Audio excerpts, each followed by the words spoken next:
Sejam muito bem-vindos à segunda palestra deste encontro. Lembrando que as perguntas serão formuladas ao nosso palestrante ao final da palestra dele. Vocês podem enviar as perguntas pelo chat, vou ter acesso a essas perguntas e vou formular as perguntas ao nosso palestrante.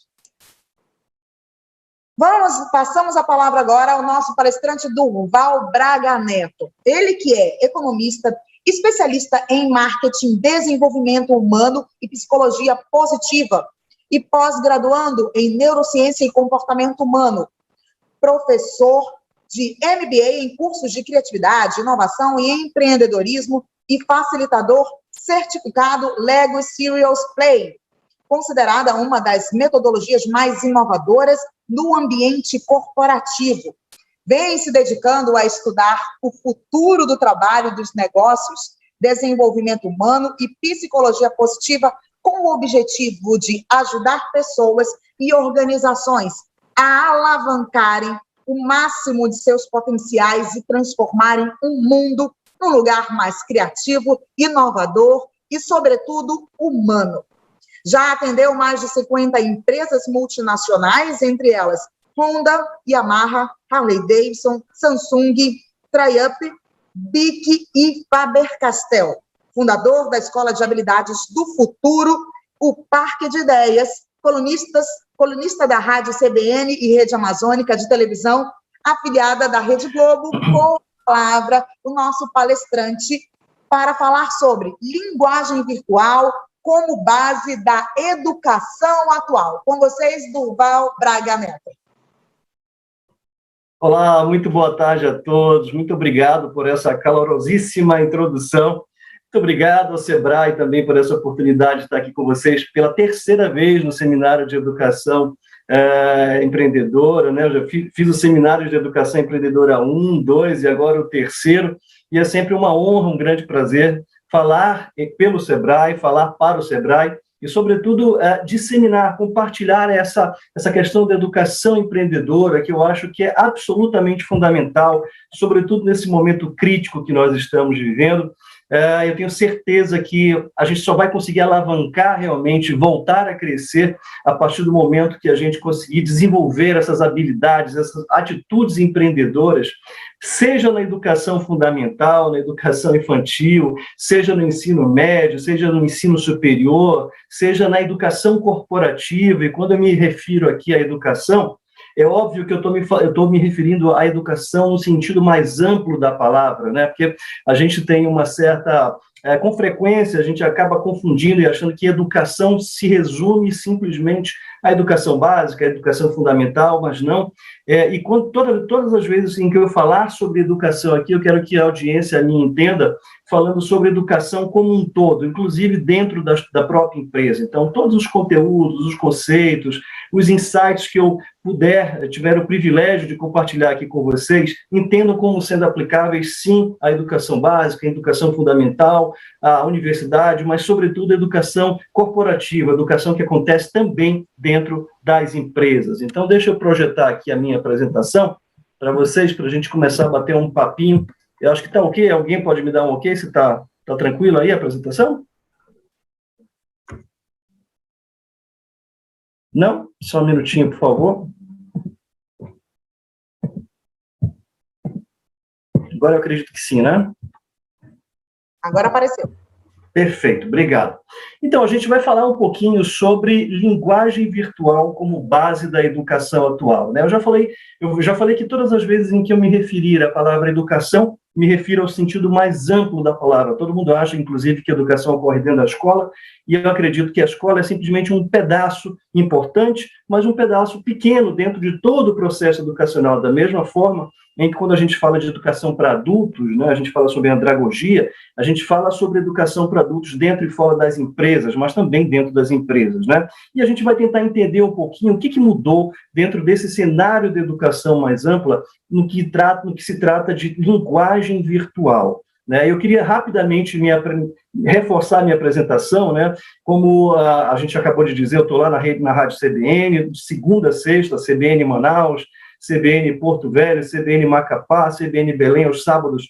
Convido todos vocês a nos acompanharem no CBN Lab, que é um programa que a gente faz aos sábados sobre criatividade, sobre inovação. É uma coisa que eu faço com extremo prazer todos os sábados. Então, quem puder se juntar à nossa tribo de pessoas interessadas em criatividade, educação, negócio, inovação, todo sábado a gente está por lá. Na Rede Amazônica também tem um quadro que fala um pouquinho sobre isso, é o Bom Dia Lab. A segunda-feira sim, segunda-feira não, eu estou por lá. E também toco essa iniciativa chamada Parque de Ideias. A gente costuma dizer que o Parque de Ideias é a nossa carta de amor para todos aqueles que acreditam que a educação não apenas pode, como deve ser alguma coisa que seja criativa, que seja feliz, que seja inovadora e que, sobretudo, além de tudo, ela seja humana, né? Então, eu queria começar falando sobre o seguinte, é curioso, né? Porque essa lógica tradicional das carreiras que a gente está muito acostumado, ou estava pelo menos acostumado, até antes de se deflagrar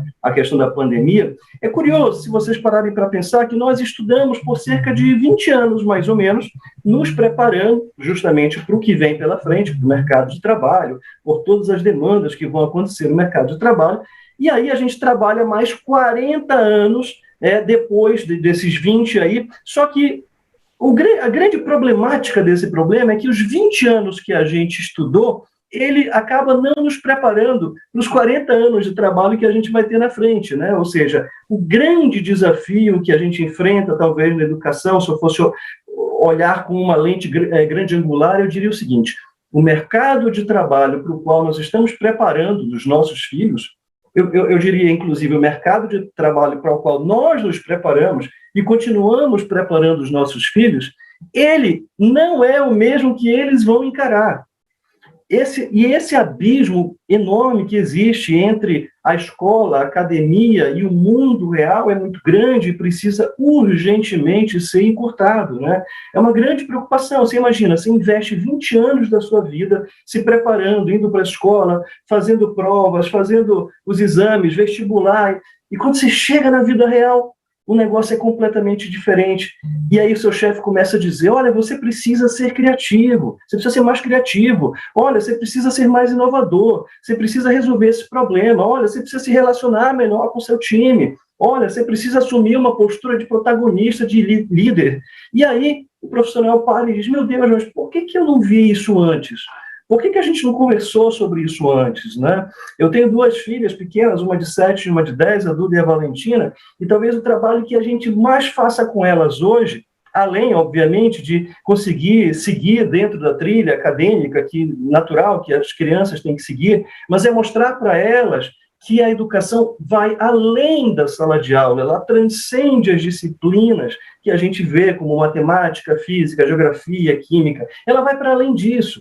Ela vai, na medida que a gente precisa desenvolver profissionais que sejam mais colaborativos. E isso a gente aprende desde pequeno. A gente precisa mostrar para eles que eles precisam ser mais protagonistas da sua própria profissão, ou seja, isso a gente só aprende estimulando-os a tentar, experimentar e errar, e ir lá na frente da sala de aula e fazer as apresentações. Quantos de nós ficávamos receosos de nos expor e ir lá para frente da sala para apresentar um projeto? A gente queria, na maioria das vezes, ficar nos bastidores, mas não. Nós precisamos urgentemente encorajar essas crianças, esses jovens, a começarem a adotar posturas e atitudes que sejam empreendedoras, para que eles se tornem realmente profissionais que, além tecnicamente muito bem qualificados, que sejam profissionais que tenham capacidade de liderar projetos, que sejam profissionais criativos, capazes de solucionar os desafios do mundo contemporâneo e do que ainda está por vir, né? A pandemia mostrou para a gente que o quão despreparado nós estávamos como profissionais, como professores, como médicos. E muita gente ainda diz, não, mas foi de uma hora para outra. Não foi de uma hora para outra. Esse processo foi sendo construído aos poucos, né? Eu me lembro de 25 anos atrás, mais ou menos, quando eu li O Ócio Criativo, do Domênico De Masi, ele já dizia lá que o trabalhador do futuro, o trabalho do futuro vai ser aquele em que você vai trabalhar de casa, ou seja, o que corresponde hoje ao home office, né? Você vai trabalhar, vai estudar e vai se divertir tudo ao mesmo tempo. E aí a gente só vê agora um movimento de tentar trazer ambientes de trabalho que sejam psicologicamente mais seguros, de como disse o João Kepler, não basta simplesmente você colocar um totó, não basta simplesmente você botar uma mesa de tênis de mesa. Ou seja, você precisa fomentar a inovação, a segurança psicológica dentro desse ambiente para que essa criatividade possa florescer. Então, é urgente, essa é a minha primeira indicação, é urgente, absolutamente urgente que a escola repense o seu modelo, que as empresas repensem o modelo de educação corporativa, trazendo não apenas conceitos prontinhos, redondinhos, num bom slide, num bom PowerPoint, e sim promova reflexões profundas que façam essas pessoas ampliarem as suas consciências em relação ao seu real papel dentro do mundo, né? E aí muita gente fala que a gente estava vivendo uma era de mudança, né? Nós estamos vivendo uma era de mudança, tecnologia, e eu acho que não. Eu acho que a gente não está vivendo uma era de mudança, ao contrário, eu acho que a gente está vivendo e agora se consolida, se cristaliza completamente uma mudança de era, e não uma era de mudanças, mas uma mudança de era, em que tudo ficou muito mais acelerado, tudo ficou muito mais corrido, tudo ficou muito mais veloz, mais ágil. E dentro desse contexto, como dizia Lenin, eu não tenho nenhuma apreciação pelo Lenin, mas essa frase eu acho que resume bem o que aconteceu conosco, né? Ele dizia que há décadas em que absolutamente nada acontece, mas há semanas em que décadas acontecem. E o que aconteceu de 2019, 2020 para cá, é que em semanas nós vivemos décadas. Em semanas a gente conseguiu ver uma aceleração de futuros tremenda, coisa que a gente não estava preparado. De repente as escolas começaram a correr e ter que usar videoaulas, né? E é curioso, porque essas ferramentas já estavam disponíveis. Por que nós não a usávamos? Por que a gente estava insistindo simplesmente no livro, na sala de aula, na prova? Por quê que estava acontecendo isso? Então, é mais ou menos essa linha de pensamento que eu quero falar sobre a questão das linguagens virtuais. Há semanas em que décadas literalmente acontecem, né? E aí, de uma vez por todas, já se falava muito em mundo VUCA, né? E já se falava no mundo BANI, e agora o mundo BANI, né? Esse conceito de mundo BANI, ele se cristaliza com uma transparência absurda, né?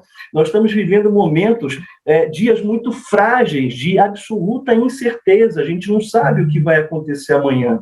E essa fragilidade, fruto dessa incerteza, deixa todos nós muito ansiosos, que é o segundo quadrinho do Bunny, né, que é o ansioso, o anxious, que vem do inglês. Essa ansiedade, essa incerteza gera uma ansiedade na gente, nunca se teve tão preocupado, tanta gente ansiosa, vivendo essa crise maluca, exatamente pelo seguinte, porque a gente começou a ter uma quebra daquele padrão linear de vida que a gente tinha, né? Era muito fácil antigamente, ou pelo menos mais fácil, a gente escolhia uma faculdade, prestava o vestibular, você se tornava professor, você passava, né? Poderia demorar um pouco para passar, mas passava na faculdade, fazia a faculdade por 4, 5 anos, e a sua carreira seria como advogado para o resto da vida, e isso acabou. Isso simplesmente já vinha acabando, mas isso acabou definitivamente. Tem pesquisas que mostram, por exemplo, que um jovem de 17, 18 anos que vai prestar o vestibular hoje, ele vai ter até a idade madura, os 40, 50 anos, 4 ou 5 profissões diferentes. Não há mais aquela linearidade tradicional. Hoje você vai ter a pessoa que faz direito, que é professor de direito, mas à noite ele tem uma banda de rock, mas ele também tem uma coluna na rádio, ele também escreve para um jornal. Não há uma linearidade, né? Cada vez mais os projetos ficaram de curtíssimo prazo. Eu fico imaginando, por exemplo, as empresas que em 2019 investiram milhares de dólares naquelas mega produções, aqueles eventos de final de ano, né, naquelas festas de confraternização, em que as pessoas fazem um planejamento estratégico para 5 anos, e aí simplesmente veio a pandemia e simplesmente jogou os milhares de dólares daquele evento de fim de ano no lixo, porque a gente teve que virar de ponta cabeça, o mundo virou de ponta cabeça, não há mais uma linearidade, a gente não tem como prever exatamente o que vem pela frente, e isso torna naturalmente nos proporciona uma certa miopia, uma incompreensão do que vem ali para frente. Então é nesse mundo que nós estamos vivendo hoje, um mundo frágil, cheio de incertezas, um mundo ansioso, um mundo não linear de projetos de curtíssimo prazo. Não dá mais para eu pensar que a minha filha vai fazer uma determinada faculdade e ela vai ser essa profissão para o resto da vida. Aliás, Talvez a profissão que ela exercerá no futuro breve, talvez ainda nem exista sequer. Talvez ela ainda esteja em construção, talvez ela seja um misto de, sei lá, de designer com publicitário, com um pouco de psicólogo, a gente vai ver um pouco mais isso na frente. Então, esse mundo bunny entrou em choque absoluto com o modelo prussiano de educação. O que era o modelo? O que é o modelo prussiano de educação? Que vem aí há dezenas, centenas de anos em volta, ou seja, tudo mudou na vida, menos o modelo educacional, menos o modelo da escola, né? Que é aquele modelo extremamente disciplinar, aquele modelo extremamente de organização, muito voltado para a organização, para a ordenação das coisas, para a normatização, para o controle absoluto. Você para e olha para uma sala de aula, ainda nos tempos de hoje, eu brinco normalmente que o que mudou é a cor da lousa, né? Antigamente, os meus avós tinham aquela lousa preta, né? Hoje, nos meu tempo, já veio aquela lousa verde, né? E as crianças hoje estão usando ou uma lousa digital ou uma lousa branca. Mas o resto não mudou muito. Faça um exercício, você que me acompanha nesse momento, faça um exercício mental e tente imaginar uma sala de aula. Os alunos todos, um enfileirado atrás do outro. E muitas vezes as crianças querem ir ao banheiro, mas precisam esperar tocar a campa para poder você ter liberdade de ir ao banheiro. Ou então as crianças estão com fome, mas elas têm que esperar a campa, que libera as crianças para irem para fora da sala, comer alguma coisa e tomar um banho de sol, como se fosse, sei lá, até um presídio, entende? Então, não há espaço mais para esse modelo ultradisciplinar. E quando eu falo esse modelo ultradisciplinar, é muito importante que a gente deixe claro que a disciplina ela pode sim existir dentro de um ambiente criativo, de um ambiente inovador, de um ambiente que não seja permissivo, em que haja respeito para com os professores, coisa que está faltando, inclusive, muito nas salas de aula, que haja respeito entre os alunos, mas que fomente a criatividade, fomente a inovação, fomente a questão da colaboração. O modelo prussiano também nos trouxe as disciplinas todas organizadas em pedaços, em caixinhas, né? Matemática, física, química, tudo separadinho, sem poder fazer uma espécie de uma transdisciplinaridade. Agora que a gente está começando a ver, por exemplo, o professor de geografia falando sobre história, o professor de história, por exemplo, falando sobre a Segunda Guerra Mundial e convidando o professor de física para falar sobre balística, convidando a professora de biologia para falar sobre as doenças que apareceram. Então, o mundo bunny se choca definitivamente e cristaliza para a gente uma realidade que já estava há muito tempo escancarada de que alguma coisa estava errada. Ou seja, coloca em xeque definitivamente, a pandemia coloca em xeque definitivamente esse modelo prussiano, iluminista, positivista de educação. E aí, pessoal, o nosso grande desafio, talvez um dos maiores desafios que nós tenhamos, seja justamente como é que a gente pode fazer, como é que os professores podem fazer a transposição do conhecimento complexo em uma cultura estática, ou seja, como é que eu trago um conhecimento complexo dentro de uma cultura estática, que é esse modelo prussiano, iluminista, né, num cenário de grandes transformações, ou seja, é um choque absoluto de paradigmas aqui. De um lado, eu tenho a necessidade da colaboração, da agilidade, da internet, das redes sociais, ele vem e se choca brutalmente com esse modelo que está posto aí há tanto tempo. É isso que causa uma grande preocupação na gente. Qual é o próximo passo, né? Os professores, de uma hora para outra, se viram obrigados a virarem youtubers e conseguirem dar o seu recado pela tela. Os alunos tiveram que... tiraram dos alunos a muleta do professor em sala de aula. Os pais tiveram que apoiar os filhos um pouco mais dentro desse processo. É sobre isso que a gente vai falar um pouquinho. Então, só para revisar aqui, eu fiz um pequeno infográfico para que ficasse claro, mas a gente sai de uma lógica industrial de educação, ou seja, um modelo de educação muito parecido com uma fábrica, que tem o uniforme, que tem os alunos enfileirados um atrás do outro, que tem a campa para você tomar um banho de sol e comer um lanche para voltar, entre aspas, para a cela, com todo o respeito. É claro que eu estou usando uma figura de linguagem aqui apenas, não estou dizendo que são presídios, não é apenas uma figura de linguagem, né? Onde você tem o professor no centro do processo, ou seja, como senhor absoluto do conhecimento, é através dele que o conhecimento irá fluir. Você tem apenas a sala de aula física, que era o único recurso, por isso talvez as pessoas confundirem educação com escola. Educação não significa necessariamente escola. A escola é um pedaço importante do processo educacional, mas não é a escola, né? E quando a gente leva para o ambiente corporativo, a mesma coisa. O instrutor do treinamento dentro da empresa, ele não é o único agente do processo de ensino-aprendizagem. É preciso que haja uma colaboração. A sala de aula física não é o único recurso que se tem. O livro, né? O livro como sendo a única base da estrutura de teoria e conceito, que é um modelo que eu chamo de enciclopédico, né? Em que você tem ali os conceitinhos totalmente prontos, bonitinhos, arrumados, em que o professor passa esses conceitos numa tela para os alunos, eles memorizam esses conceitos, reproduzem e se lembram deles até o dia da prova. Acabou a prova, eles fazem muitas vezes questão de esquecer completamente aquilo que eles estudaram. Tem alguns que chegam com a cabeça tão cheia, porque estudaram na última hora, que eles não querem nem mexer a cabeça de lado com medo do conhecimento cair aqui e eles errarem na prova, de tão engessado que está. E você tem também, como eu disse agora há pouco, um conteúdo organizado em disciplinas separadas. Por que as disciplinas precisam ser separadas?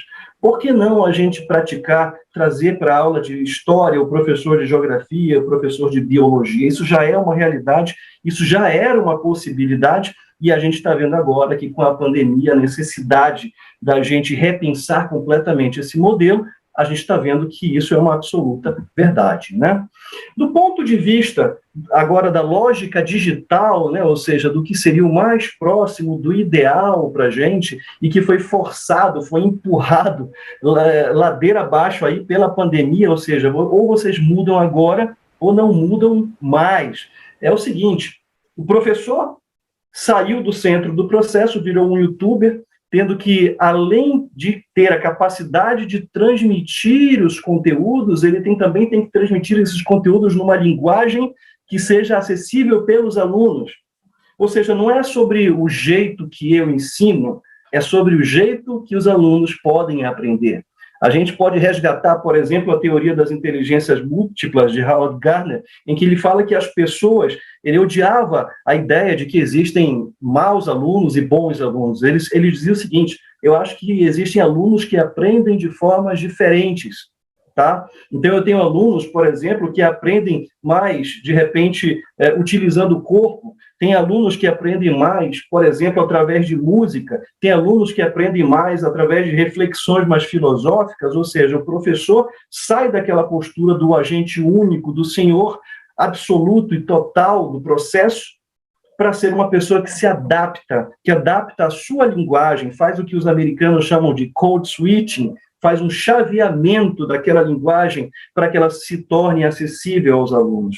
O professor sai do centro do processo e vira um design, um criador de conteúdos que serão entregues em múltiplos canais, em múltiplas plataformas, ou seja, ninguém podia imaginar um professor fazendo TikTok, por exemplo, e ensinando. Dá para ensinar usando TikTok? É óbvio que sim, tanto na escola infantil quanto no ambiente corporativo, por que não?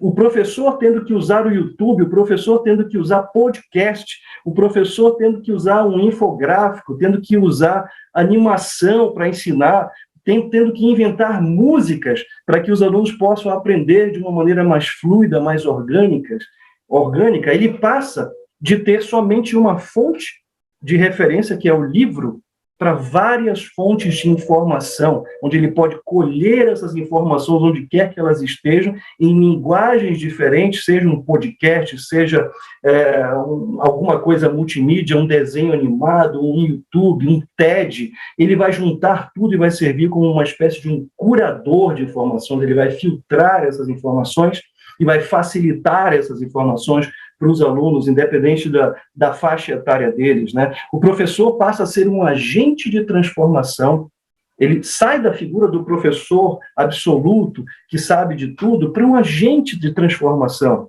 Ele analisa os contextos possíveis e propõe caminhos para que os alunos possam movimentar esse conhecimento pegar para si aquilo que faz sentido, a aprendizagem significativa, e para que esses próprios alunos possam dar soluções para aqueles problemas. O professor começa a usar estudo de casos dentro de sala de aula. Eu me lembro que eu só fui ouvir falar de estudo de casos quando eu fui para a faculdade e eu tive uma oportunidade de estudar numa universidade americana que gosta muito de estudo de caso. Mas por que não trazer o estudo de caso para dentro da sala de aula? Porque o professor também passa a ser um grande contador de histórias. O storytelling passa a ser um grande recurso, ou seja, transformar, por exemplo, eu usei o exemplo da história da Segunda Guerra Mundial, por que não, ao invés de narrar os fatos de forma cronológica, de forma burocrática e chata, porque ele não descreve esse processo de uma maneira fluida, de uma maneira orgânica, contando uma história de forma humana. E, sobretudo, o professor, ele passa a estimular a produção coletiva, ou seja, ele não é o único que traz conteúdo. Ele pede para os alunos trazerem conteúdo. Os alunos vão pesquisar esses conteúdos onde quer que sejam, em jornais, em boletins eletrônicos, em podcasts, nas próprias redes sociais, Instagram, YouTube, numa plataforma que eu não sei se vocês já ouviram falar, que sabe de tudo, chamada Google, né? Eu me lembro que uns anos atrás eu perguntei da minha filha, filha, o que significa essa palavra? Você sabe o que é isso? Ela disse, eu sei, pai, 1 minuto. Aí ela foi para o Google, ela disse, pai, já sei. Ou seja, para que ficar memorizando, como disse inclusive o John Kepler, por que a gente vai entregar aquilo que nós temos de melhor, que são as nossas habilidades intrinsecamente humanas, para memorizar conteúdos? Isso está no Google. Nós temos que usar a nossa capacidade humana para criar soluções, para pensar em alternativas e novas possibilidades, juntos, professores e alunos. Dentro da nova lógica digital da educação, nós temos também, por exemplo, as salas de aula, né? Ou seja, dentro da sala de aula, a gente vai ter múltiplos canais de comunicação, novas possibilidades linguísticas. E quando eu falo em linguagens virtuais, eu estou falando das linguagens usadas, por exemplo, na rede social. Durval, mas lá só se aprende besteira. Seja um curador de conteúdo das redes sociais, extraia o que elas têm de melhor para oferecer para você. O professor passa a usar a realidade aumentada, por exemplo, para mostrar o corpo humano por dentro, como funciona. É uma outra linguagem de você ver ali um estômago, um coração de forma tridimensional. O professor precisa recorrer à linguagem virtual dos games, que é a linguagem dos jovens, é o que eles mais gostam hoje de fazer, são os games. Por que não usar os games dentro de sala de aula? Por que não explorar a história através dos games? O TikTok, talvez alguém vá me amaldiçoar depois do que eu estou dizendo, mas usado com moderação, o TikTok pode sim ser uma ferramenta de conteúdo para as crianças, os podcasts, o YouTube, os chats. Os professores tiveram que aprender a não falar mais só ao vivo aqui, mas usar a linguagem do chat. Os vídeos, as videoaulas, os fóruns, o storytelling, todas essas são linguagens possíveis que estavam absolutamente à disposição da gente e a gente simplesmente as ignorava e se mantinha naquele modelo conservador, tradicional, burocrático da sala de aula, do livro como única referência possível para que a gente pudesse fazer a educação acontecer. Ficou mais complexo? Sim, ficou mais complexo. Lembra no mundo Bunny? Exatamente isso. Ficou mais complexo, mas ficou mais divertido, ficou mais rico, ficou mais colaborativo, ficou mais humano. Dentro dessa nova lógica digital da educação, a gente tem os novos alunos também. E eu me lembro que tem uma frase do Cortella, que vai falar ainda hoje, que ele falava que nós são professores do século XX numa escola do século XIX, ensinando para alunos do século XXI. Não tem colocação mais clara do que essa é a grande realidade. Dentro dessa nova perspectiva, da nova lógica digital da educação, os alunos, sim, passam a gerar novas ideias e conexões, passam a ser copartícipes do processo de ensino-aprendizagem, passam a ser protagonistas, sim, eles também trazem conteúdo para o professor e juntos eles movimentam esse conhecimento dentro da sala de aula e as provas simplesmente são a oportunidade que eles vão ter de resolver os problemas de forma criativa. Os alunos também vão propor soluções, vão propor saídas para aqueles desafios. Ou seja, a gente sai daquele modelo matemático, burocrático, de ter um teorema que muitas vezes a gente aprende e não sabe para que a gente aprendeu o teorema de Pitágoras. Não que ele não seja importante, mas ninguém sabe por quê. Às vezes nem o professor sabe por que ele está ensinando aquilo. Quem dirá o aluno vai saber por que ele está aprendendo aquilo. Como é que a gente pode aprender alguma coisa se a gente não tem uma motivação intrínseca, interna, para a gente querer aprender? Entende? Quando a motivação vem de dentro, o processo de ensino-aprendizagem se torna mais tranquilo, mais fluido, né? Os alunos, nesse processo, eles co-criam conhecimento, eles trazem conhecimento junto. O professor não é o único fornecedor do conhecimento, o livro não é o único fornecedor do conhecimento, o aluno co-cria junto, ele também traz. Professor, eu fiz uma viagem uma vez para Recife, e eu vi não sei o que lá no mar. Então, traz essa informação para cá, das experiências que eles vivem, e isso é rico, isso é salutar. Isso é a educação do futuro. Não é simplesmente o professor desaguando toneladas de conteúdo nas costas e nos ouvidos dos alunos. É o aluno também manipular essa informação de forma inteligente, co-criar esse processo junto com o professor e os outros colegas para resolver as soluções que ele tem dentro de sala de aula e que, na verdade, já é um treino para a vida. Porque na vida nós não temos manual de instruções, pessoal. Na vida a gente não vai ter só 4 possibilidades da resposta A, B, C ou D, né? Ou seja, já dizia o Sir Ken Robinson, né, que, na verdade, a gente precisa arriscar, a gente precisa se permitir errar, porque a única forma de nós construirmos alguma coisa absolutamente original nas nossas vidas, nos nossos projetos de carreira, nas nossas famílias, é você se permitir errar. E ressalto que não estou aqui glamourizando o erro, não é isso. Não estou dizendo errem o máximo que vocês puderem, não, mas permitam-se errar para que vocês possam se permitir aprender. E aí, meus amigos, eu fico diante de 2 grandes desafios, de 2 grandes problemas, né? Que é o que a gente ainda vai enfrentar mesmo nesse período pós-início da pandemia. De um lado, eu tenho a escola iluminista e positivista que reduzia o conhecimento à razão e ao conhecimento.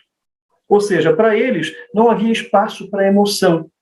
Para eles não havia espaço para a razão, não havia espaço para o debate, para o diálogo, para o contraditório, não havia espaço para isso. E o segundo ponto é o entendimento que, a partir de agora, como nós estamos vivendo numa era super tecnológica, de que a tecnologia vai resolver todos os problemas. É óbvio que não vai. Para aqueles que estavam imaginando que eu estava pregando aqui a tecnologia como rainha absoluta do processo, se enganou. Jamais a tecnologia vai resolver todos os problemas da sala de aula e jamais a gente vai poder continuar com esse modelo iluminista positivista de conceitos prontinhos, de resposta A, B, C ou D, sem dar espaço para que os alunos possam movimentar, manipular a informação e construírem juntos com os professores e com os seus colegas aquilo que eles estão aprendendo. E eu proponho aqui 2 soluções. O primeiro é que eu acho que a escola, de uma certa forma, ela deixou de lado um pouquinho os dilemas, ou seja, os antagonismos, a possibilidade do contraditório. E é impossível você viver dentro de um ambiente em que só há uma verdade, aquela que o professor colocou. É aquilo que o professor... Eu não me lembro de terem me perguntado, por exemplo, durante a minha infância, a minha vida acadêmica do ensino médio fundamental, Durval, o que você pensa sobre isso? Nunca era essa a pergunta. Nunca tinha um dilema, sempre tinha uma objetividade no fato, né? Ou seja, a subjetividade ficava de fora. Aquilo que eu penso, aquilo que eu acho, ou seja, que se chama de aprendizagem significativa, ficava de escanteio, né? Mas o dilema é fundamental, é o contraditório. O que você entende por isso, Durval? Qual que é a sua percepção sobre isso? Por mais que a percepção do aluno, seja ele criança ou adolescente, seja equivocada, a gente precisa dar espaço para ouvir o que eles têm para dizer. Ainda que ele não tenha a resposta pronta, porque o grande barato do processo, gente, é a gente construir junto esse processo. Não é a gente entregar de bandeja o conceito, memorizem essas toneladas e me respondam uma prova para que eu possa aprová-los e vocês seguirem em frente no efeito manada. Ou seja, não se permite sair do trilho, né? A gente não se permite sair do trilho, muito embora a gente saiba que a nossa vida é feita de várias trilhas de possibilidades e conhecimentos. E o segundo ponto é que a gente precisa sair desse paradigma de que a tecnologia será a rainha absoluta do processo, porque agora tudo é videoaula, tudo agora é podcast. Não. eu acho que a gente vai ter que fazer emergir talvez a tecnologia mais importante, mais fundamental que existe, que são as tecnologias humanas. Né? Muita gente até não gosta muito desse termo, mas as tecnologias humanas, para que fique claro, são todas as habilidades que apenas nós, seres humanos, possuímos. A gente sabe que a tecnologia vem avançando, a nanotecnologia, a biotecnologia, a internet das coisas, mas ainda não se construiu, não se reproduziu um cérebro artificial tão inteligente quanto o cérebro humano. Por que, então, não deixar de lado a questão das memorizações, da famosa decoreba, para dar espaço aos dilemas, para criar as tensões criativas dentro da sala de aula, ou seja, o que você pensa é diferente do que eu penso e está tudo bem, e vamos ver o que há de congruência entre esses dois lados, esses dois pontos de vista, né? E vamos fazer emergir as tecnologias humanas, a criatividade, a inovação, a empatia. Nós estamos vivendo tempos muito difíceis, pessoal. O Brasil está se tornando um dos países mais ansiosos do mundo. As crianças dentro das salas de aulas estão literalmente adoecendo. Os jovens estão adoecendo. As empresas estão cheias de pessoas com depressão, com ansiedade. Nós estamos ainda no Setembro Amarelo. A quantidade de suicídios que vem acontecendo, eu tenho a percepção de que, em boa medida, isso é fruto de uma educação extremamente repressora, muito agressiva, onde havia espaço antigamente para você praticar, por exemplo, bullying. Não há mais esse espaço. Não há mais espaço. Talvez o grande barato da vida seja a pluralidade humana. O ser humano é um ser hipercomplexo, por natureza hipercomplexa, e a gente precisa, e nós temos necessidade de dar vazão a essa nossa complexidade, né? Ou seja, e a melhor forma de nós darmos vazão à nossa complexidade é a gente expressando tudo aquilo que a gente tem para entregar para o mundo. Ok, eu fiz direito, ok, eu fiz engenharia, mas eu também quero estudar sobre música, eu também quero saber sobre gastronomia, eu também quero desenhar, eu quero pintar quadros, eu também quero me arriscar nos esportes, e por que não? O ser humano não pode ser monotemático, o ser humano ele tem que ser plural. A expressão da singularidade humana é que é a coisa mais bela de todo esse processo de educação. E a gente não pode, só reforçando, cair na armadilha do narcisismo digital, sabe? Naquela de nós nos tornarmos reféns dos likes, da aprovação social dentro da rede social. Esse é um universo paralelo absolutamente perigoso, em que, infelizmente, os nossos filhos estão expostos a eles.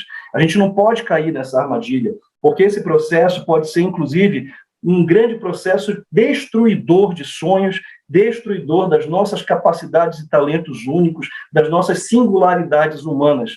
As pessoas querem mostrar via as redes sociais, eu até brinco que tem muita gente que trabalha 12, 13, 14 horas por dia em coisas que não gosta, simplesmente para ganhar dinheiro e comprar coisas que não precisa, simplesmente para impressionar as pessoas que eles odeiam no Instagram. Isso não faz sentido, é um paradoxo absoluto, né? Ou seja, segundo a Gallup, mais de 72% das pessoas no mundo não gostam do que fazem. Por que não gostam do que fazem? Porque não estão colocando a serviço da humanidade os seus talentos e as suas habilidades únicas. São reféns, literalmente, de um modelo digital absolutamente teórico e binário, em que tem um like ou dislike. Isso não pode mais acontecer. Nós não podemos mais cair na armadilha justamente do narcisismo digital. E eu acredito, pessoal, absolutamente que dentro dessas novas possibilidades, de toda essa linguagem virtual, dessa educação omnichannel, vamos dizer assim, em que você tem uma pluralidade de canais de comunicação, eu acredito ainda numa educação que tenha a emoção como alicerce.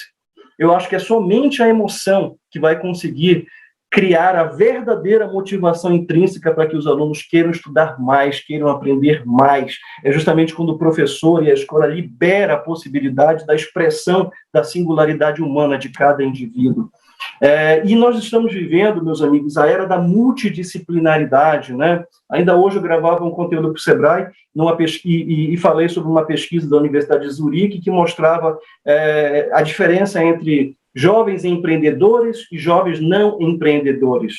Os jovens empreendedores, eles são na maioria, multidisciplinares, gostam de várias coisas, dominam várias áreas de conhecimento, eles têm essa curiosidade que instiga realmente a procurar mais. Já os não empreendedores, eles são mais especialistas. Eles são pessoas que olham para um único caminho. Então, né, dentro dessa era da multidisciplinaridade, o que a gente está vendo dentro dessa lógica digital das carreiras é justamente a fusão das disciplinas, das áreas do conhecimento. Por exemplo, eu fiz economia, eu sou economista, né? Mas estou, nos últimos anos, absolutamente mergulhado dentro do universo da psicologia positiva e existe uma área de conhecimento nova chamada economia comportamental, que é justamente a fusão da economia com a psicologia. Mas como assim, Durval? Economia e psicologia não tem nada a ver? Tem tudo a ver.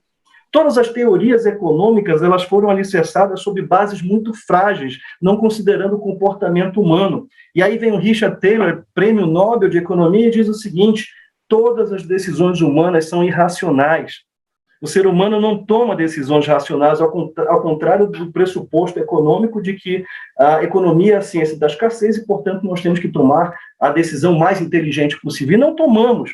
Nós compramos carros de 100 mil reais, vendemos por 50 e compramos em seguida um carro mais caro. Onde há nexo dentro desse processo? Né? Então, dentro dessa área da multidisciplinaridade, surge, por exemplo, a educação positiva, que é a reunião da psicologia positiva com as melhores práticas de ensino para encorajar e apoiar os alunos e indivíduos a florescer, ou seja, a educação é sobre o florescimento do aluno a partir desse processo de exploração, do processo exploratório das singularidades de cada um deles, da individualização. Esse é o caminho da educação, seja no ensino fundamental, seja no ensino médio, seja na universidade, na pós-graduação, ou mesmo dentro de universidades corporativas, dentro de empresas, é ajudar as pessoas a florescerem através do que elas têm de melhor e não de explorar o pior. Por muitos anos, nós trabalhamos dentro da ótica de reforçar o ponto fraco. O aluno é fraco em matemática, mas é bom em português. Os pais matriculam um reforço de matemática, que ele é ruim, para reforçar o ponto fraco, né? Mas não fazem nada com português. Por que não colocar esse aluno, já que ele gosta de português, de estudar mais português? Por que não reforçar os pontos fortes, ter um olhar apreciativo sobre o que é bom, e não apenas sobre o que é ruim? O que é ruim, a gente gerencia. O que é bom, a gente potencializa. Então, a educação positiva pode ser uma grande saída para a gente reunir aí a psicologia positiva e as melhores práticas do ensino para motivar os alunos a partir da sua própria singularidade, das suas próprias motivações. E eu trouxe um modelinho muito usado dentro da psicologia positiva, que é o PERMA, né? Ou seja, nós precisamos promover o engajamento desses alunos, mas eu só vou engajar esses alunos se eu conhecer profundamente esses alunos. Eu tenho que provocar o relacionamento desses alunos, ou seja, para que eles possam crescer mais colaborativos. Eu preciso mostrar para esses alunos qual é o significado deles estarem dentro daquela sala de aula. Seja ela para criança, para jovem, para adulto, ou dentro da empresa. Dentro de uma empresa, o que a gente mais quer é gerar mudança de comportamento. E eu não posso simplesmente chamar um funcionário e ensinar para ele sem que ele entenda o real significado por trás daquilo que ele está aprendendo, entende? É o mínimo que eu posso fazer. Você está aprendendo isso, porque isso vai ter um impacto aqui, assado, e já pensou? Isso vai reverberar positivamente para a sua carreira. Aí ele se motiva, o que faz sentido para ele. A gente precisa estimular as pessoas a quererem realmente abraçar suas realizações, a terem um espírito realizador, um espírito de alcançar os seus próprios objetivos, e a gente só vai conseguir isso, pessoal, estimulando o desenvolvimento de emoções positivas. Ou seja, de trazer o melhor que eles têm a oferecer e não o pior que eles têm para oferecer. Trago aqui uma frase do Martin Seligman, conhecido como o pai da psicologia positiva, em que ele diz o seguinte: as pessoas elas querem mais que apenas corrigir fraquezas. Elas querem vidas cheias de significado. Ou seja, por trás de cada aula, de cada minuto de aula, não pode ter simplesmente um conceito, uma teoria, não pode ter simplesmente um teorema, tem que ter um significado. Talvez a evasão escolar diminua a partir do momento em que a gente possa dar significado àquilo que eles estão aprendendo.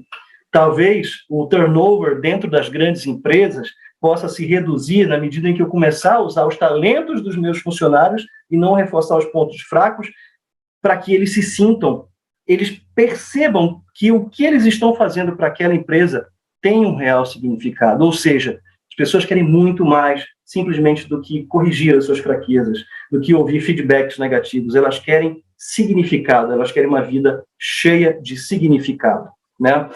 Quase terminando aqui minha apresentação, eu queria trazer o Zygmunt Bauman, quando ele falava da modernidade líquida, né? Líquida porque, na verdade, parece que o mundo está saindo feito um líquido das nossas mãos, a gente não consegue, quando a gente vê aquele rio que estava passando, já não é o mesmo rio, já é diferente, aquela água que já bateu naquela pedra já é diferente, e dentro desse processo de modernidade líquida, né, que ele falava, eu trago para vocês a minha percepção da educação do futuro, que eu acho que ela é líquida, tal como dizia Bauman, ela é H2O. Ela é, em primeiro lugar, humana, ela é online e ela é offline. Não dá mais para nós vivermos num ambiente de binário, né, de uma coisa ou outra. Acho que não. É humano, é online e é offline. A Escola do Futuro, para resumir, quase terminando, é a escola que movimenta o conhecimento de forma coletiva e propõe soluções. Os professores trabalham como designers de conteúdo, analisam o contexto, propõem caminhos. Funciona apenas como mais um canal de comunicação. A sala de aula não passa a ser a única forma. É dessa forma que eu enxergo a escola do futuro. Ou seja, educação não é sobre impor conhecimento, é sobre movimentar o conhecimento dentro da sala de aula. Educação é sobre transformar e gerar mudança de comportamento, e gerar transformação. Esse é o grande papel da educação. E eu torço muito, meus amigos, para que nós possamos, com essa lição da pandemia, juntos possamos construir uma educação que seja mais criativa, seja mais feliz e seja, sobretudo, mais humana. Então, eu finalizo por aqui a minha apresentação. Será um grande prazer se eu puder continuar esse bate-papo com vocês aqui, seja através do LinkedIn, seja através do Instagram, onde eu sempre estou por lá, indicando livros, indicando textos. Quiserem interagir comigo, sintam-se absolutamente à vontade, vai ser sempre um grande prazer estar com vocês, interagindo com vocês, tá bom? E eu termino, naturalmente, com uma frase de Paulo Freire, centenário de Paulo Freire, em que ele diz que educar é impregnar de sentido, como eu já tinha falado, sobre dar sentido às coisas, educar é impregnar de sentido o que fazemos a cada instante. Muitíssimo obrigado pela oportunidade, Sebrae, e eu espero que a partir de agora algumas reflexões possam acontecer e juntos possamos construir uma educação que seja mais criativa, mais feliz e, sobretudo, humana.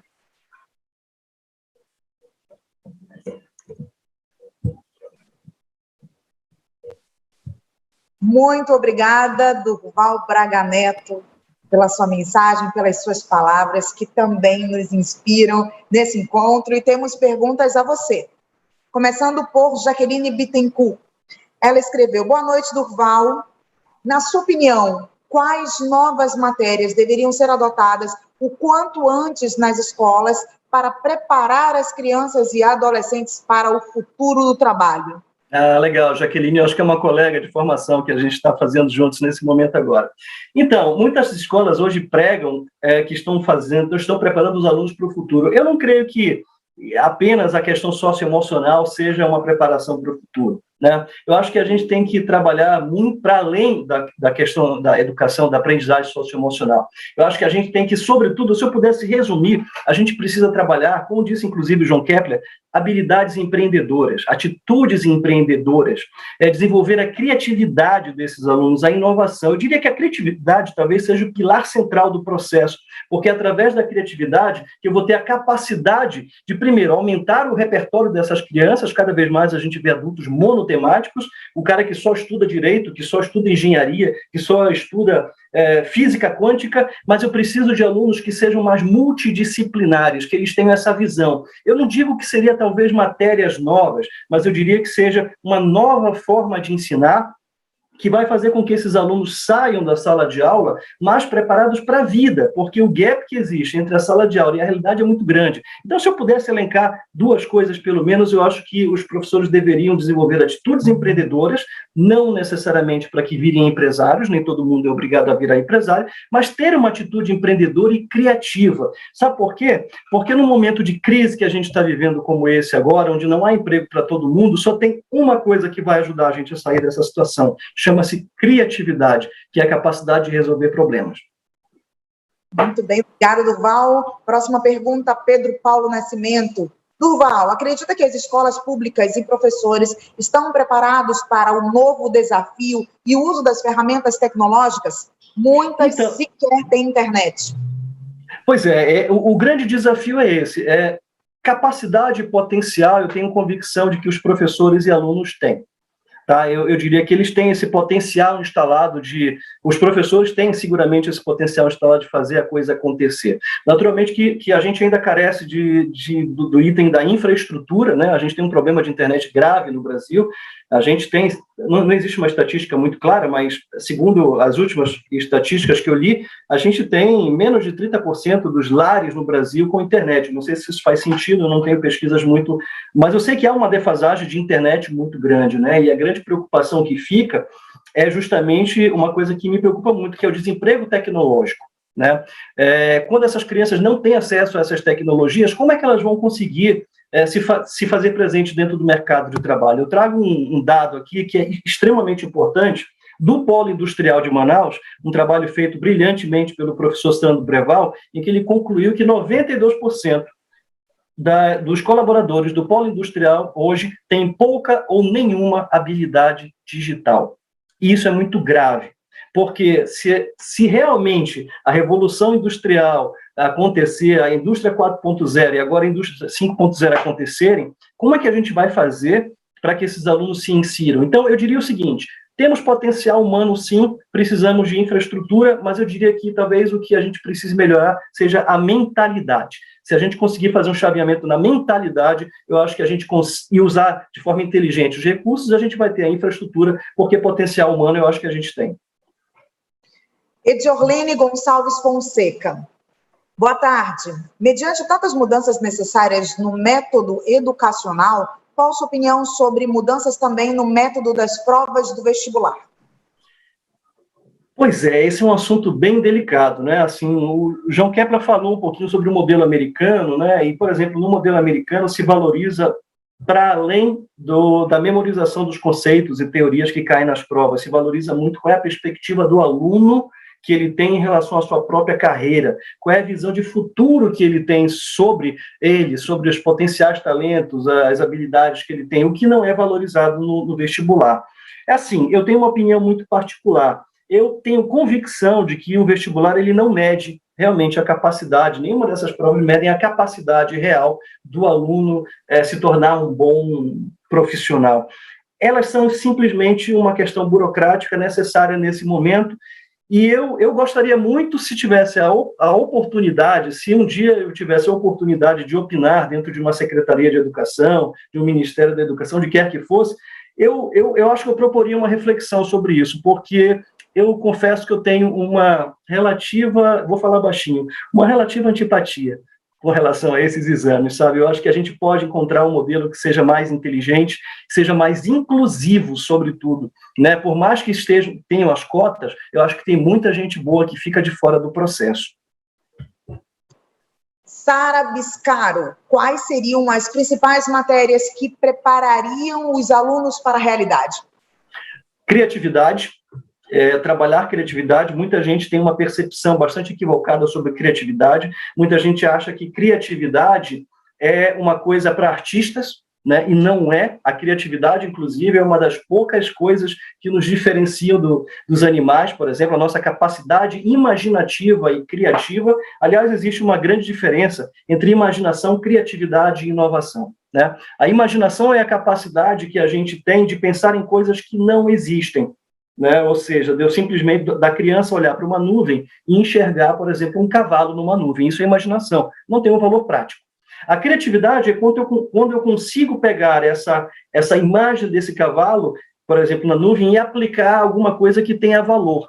E a inovação é quando eu consigo gerar dinheiro a partir disso. Então, se eu pudesse escolher, eu diria o seguinte: atividades ligadas ao empreendedorismo, reforço, não para que todos sejam empresários. Há uma diferença muito grande entre atitudes empreendedoras e se tornar um empresário. Tá? A atitude empreendedora você pode ter dentro da empresa que você trabalha, que você presta serviço, sendo proativo, criando projetos, pensando em alternativas, pensando em soluções. Essa é a atitude empreendedora. A criatividade, que é a capacidade que a gente tem de equacionar e solucionar problemas, aliás, o que a gente mais tem no Brasil nesse momento, com 15 milhões de desempregados, são problemas. Então, quando a gente vê genialmente o brasileiro, aliás, o brasileiro é genial, né? Quando a gente vê cada solução que ele dá para os desafios que ele enfrenta, a gente vê, caramba, como o brasileiro tem um potencial criativo, só não é muito estimulado na escola, né? E, sobretudo, eu diria o seguinte, que independente da área de atuação que você vai ter, ou seja, o seu filho vai querer escolher, eu diria que a tecnologia é uma pedra angular do processo. Cada vez mais vendedores precisarão de tecnologia, médicos precisarão de tecnologia, jornalistas precisam de tecnologia, tudo gira em torno da tecnologia. Então, que nós possamos dar, eu acho que eu escolheria essa tríade, tecnologia, atitudes empreendedoras e criatividade. Até eu tenho muitas perguntas para fazer. Eu vou me limitar às perguntas de vocês, depois eu mando ali pelo direct, tá, Durval, algumas perguntas para você também. Por favor, vai ser um prazer responder. Obrigada. Pedro Paulo Nascimento, como você vê a evolução da educação no contexto político atual? Nossa, tem que responder essa? Pois é. Então, assim, eu vou me limitar a dizer o seguinte, eu acredito muito no poder do exemplo. Eu acho que as pessoas confundem educação, eu não sei se eu vou me fazer compreender, porque eu prefiro não entrar dentro dessa esfera política, mas eu vou me limitar a responder o seguinte, educação não acontece somente em sala de aula.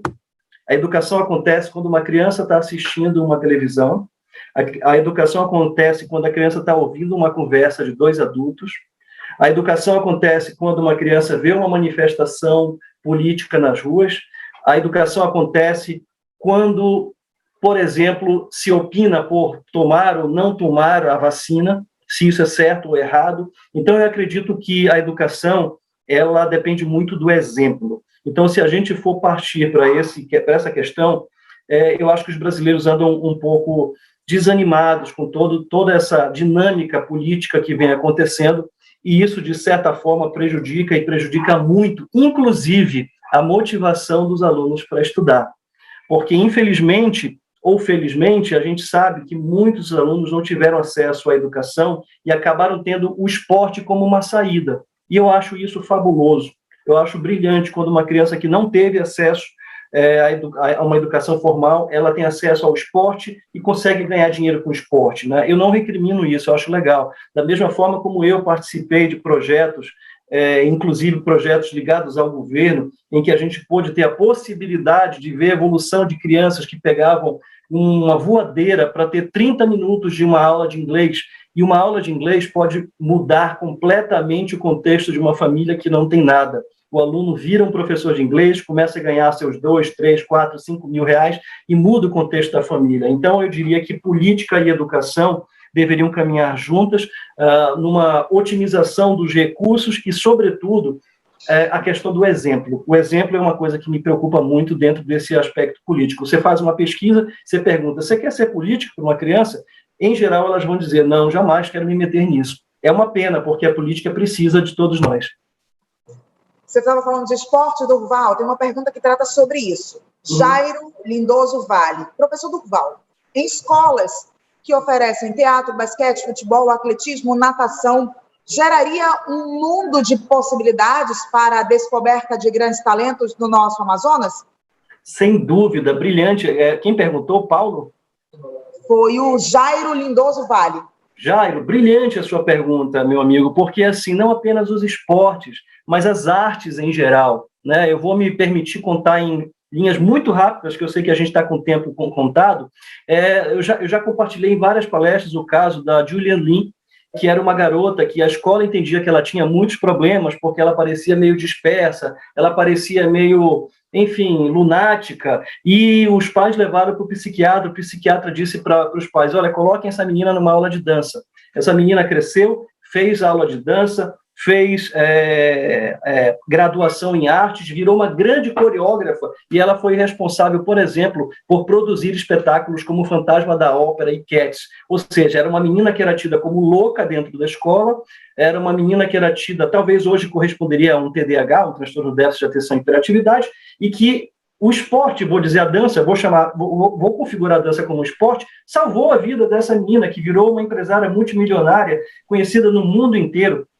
O esporte salva, o esporte... E outra coisa, Jairo, lembra que eu falei da teoria das inteligências múltiplas? Existem aquelas pessoas que manifestam a sua inteligência através do corpo. Eu não posso condenar uma criança que gosta de dançar, que gosta de fazer balé, a dizer que ela não gosta, que ela é uma má aluna, só porque ela não tira nota boa em matemática, mas ela é boa em dança. Então, quantos valores a gente perdeu já nos esportes, porque simplesmente essas crianças foram achatadas, o que elas tinham... Lembra que eu falei sobre a singularidade humana? Foi achatado, foi comprimido, ou seja, foi simplesmente, eu diria até roubado dela essa possibilidade, nos esportes, nos idiomas, enfim, na dança, em várias outras manifestações artísticas. Parabéns pela pergunta, Jair. Durval, está escrito aqui, Franclane Souza da Costa. Pergunta assim, como fomentar esse tipo de educação? Acredito que ela está tratando sobre a questão da parte criativa, inovadora e empreendedora, que é a temática. Volto a dizer, é uma questão de mentalidade. Eu não preciso de mais dinheiro para fazer isso. Eu preciso simplesmente de mudar a chave. A gente precisa mudar a chave de que, óbvio, nós temos o vestibular, não vamos poder fugir dele, os exames de admissão, o Enem, essas coisas todas, nós não podemos fugir. Mas será que a gente não consegue conciliar?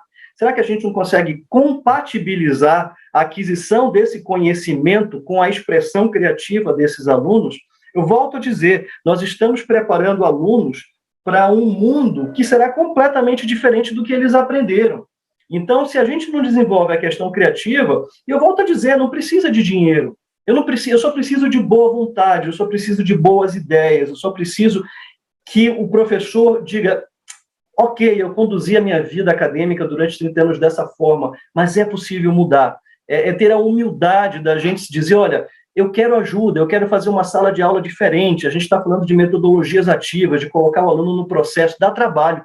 Dá um trabalho enorme fazer isso, mas essa é a única alternativa que a gente tem para mudar a história. Ainda hoje, eu escrevi uma frase lá no trabalho que eu estou fazendo para o Sebrae, que dizia o seguinte, que empreender é a possibilidade de você reinventar a sua própria história, a história da sua família, a história da sua comunidade, a história do seu país. Empreender significa colocar para fora toda a expressão que você tem. Se você fala bem, então use isso a seu favor. Se você sabe cantar, use isso a seu favor. Se você sabe desenhar, use isso a seu favor. Não existe uma via de mão única. A minha sugestão para as pessoas é, saiam dos trilhos, porque por muitos anos a gente ouviu dos nossos pais, menino, você tem que andar no trilho. Eu digo o contrário. Saiam dos trilhos. Os trilhos vão levar para um único caminho e quando a gente fala de futuro, a gente está falando de inúmeras possibilidades. A gente está falando de que pode ser que a psicologia se una com a economia, com a matemática, pode ser que o advogado se misture com a tecnologia, pode ser que um aluno queira fazer aula de música e ele vire um grande engenheiro musical, por que não? Nós precisamos abrir a nossa cabeça, abrir as possibilidades e perceber que a pandemia escancarou, né? Sabe o que eu acho? Que o Thomas Edison, ele tinha uma frase que ele dizia assim, muitas vezes a gente fica tão obcecado com uma janela que fechou que a gente não percebe as inúmeras outras janelas que estão se abrindo. Você fica obcecado naquela janela, mas tem um monte de janelas abrindo para você. Esse é o recado. Obrigada, Durval. Sara Biscaro pergunta, concordo que o padrão de estrutura das salas de aula não estão mais adequados para a nossa realidade, mas qual seria a estrutura física adequada? Eu acho que não tem uma estrutura física adequada. Eu acho que, na verdade, olha, o que eu faria, né? Assumindo que a gente tem poucos recursos? Que tal a gente, pelo menos, tirar um aluno de trás do outro e criar um círculo? Eu diria que, digamos, logisticamente... Oi? Uma meia-lua, por exemplo. Por exemplo, ou um círculo. Eu acho que, logisticamente, você já muda a dinâmica da sala quando a gente consegue se enxergar. Porque, na verdade, é importante que a gente diga, e eu não estou querendo falar mal da escola, eu simplesmente estou querendo dar uma contribuição, até porque eu tenho 2 filhas e eu espero que as coisas mudem, mas eu penso o seguinte, pare para pensar, a configuração atual de uma sala de aula, ela é semelhante a uma fábrica, a uma linha de produção, né? Ou seja, aqui você tem um aluno atrás do outro, você tem o supervisor, que é o capataz do processo, que no caso é o professor, que está dizendo o que eles podem e o que eles não podem. Toda vez que eu ouço alguém, a professora não deixou eu ir fazer xixi. Como assim ela não deixou? Porque não tinha batido a campa ainda. Aí eu me lembro logo de um presídio, que tem a hora para bater a campa, para sair para pegar sol e comer um lanche e voltar para dentro da cela. Não pode ser assim. Eu não sou a favor de uma infraestrutura tecnológica magnífica, não precisa disso. Vamos colocar essa galera em círculo, pelo menos. Vamos fazer com que esses alunos falem, com que eles tragam, com que eles sintam prazer em pesquisar, eles se sintam motivados a buscar mais conhecimento e possam movimentar o conhecimento dentro da sala de aula. Hoje o conhecimento ele é estático, ele é unilateral, professor-aluno. Por que a gente não pode fazer? Mas os alunos não sabem de nada. Eles sabem sim. Eles têm histórias de vida, eles têm vivências, eles têm viagens, eles têm repertórios. Por que não trazer o mundo dos games para a sala de aula? Não, porque game é uma coisa e sala de aula é outra. Não, meus amigos, estamos falando das novas linguagens virtuais. Se eu não me ajoelhar e olhar da mesma altura para minha filha de 7, 10 anos e conversar a mesma linguagem dela, outro dia quase eu quebro o pé fazendo um TikTok aqui com ela. Mas valeu a experiência, porque elas precisam disso. Inclusive, queria aproveitar a oportunidade para reforçar a importância do brincar. Brincar é fundamental. Brincar ilumina, não tem nada na fase adulta, né? Sobretudo adulto. Não tem nada que ilumina mais o cérebro do que brincar. Eu mesmo tenho hoje a possibilidade de trazer metodologias para dentro de empresas, como as que você citou, que eu trabalho, empresas multinacionais, em que a gente trabalha com Lego dentro da sala de aula. Ou seja, a gente traz a ludicidade, porque é justamente essa ludicidade que faz a conexão com o cérebro e traz do nível mais inconsciente para o nível consciente todo um potencial de talento que esses caras não sabiam que tinham, simplesmente porque eles estavam em atividades repetitivas, lineares e absolutamente mecanizadas. Eu acho que esse é o viés da educação do futuro, seja ele para crianças, jovens ou mesmo dentro de empresas. Eu vou aproveitar e fazer uma pergunta para todos que estão acompanhando. Você brinca? Brincar estimula a criatividade. Você brinca? Vamos acompanhar as respostas das pessoas aí no chat. Durval, seguimos com várias perguntas aqui. A gente ainda tem um tempinho para você responder. Vou formular o máximo de perguntas que for possível dentro desse tempo. A Fran Lima Carvalho faz uma pergunta que eu acredito que você já respondeu. Vou formular porque você pode fazer algum complemento se necessário. Como mudar o processo tradicional? Sabendo que os processos seletivos de vestibulares ainda utilizam questões objetivas, inibindo a subjetividade do discente. É o que a gente falou sobre o poder do dilema, né? Ou seja, a escola iluminista positivista, ela, de certa forma, ela engessou um pouco a maneira como a gente pensa, né? O que eu acho é o seguinte: se a gente não pode com o inimigo, e o inimigo não é o vestibular, simplesmente estou recorrendo aqui a uma expressão, a gente tem que se aliar a ele. Então, como eu falei para você, eu tenho 2 filhas, eu acho que eu posso falar com conhecimento de causa, né?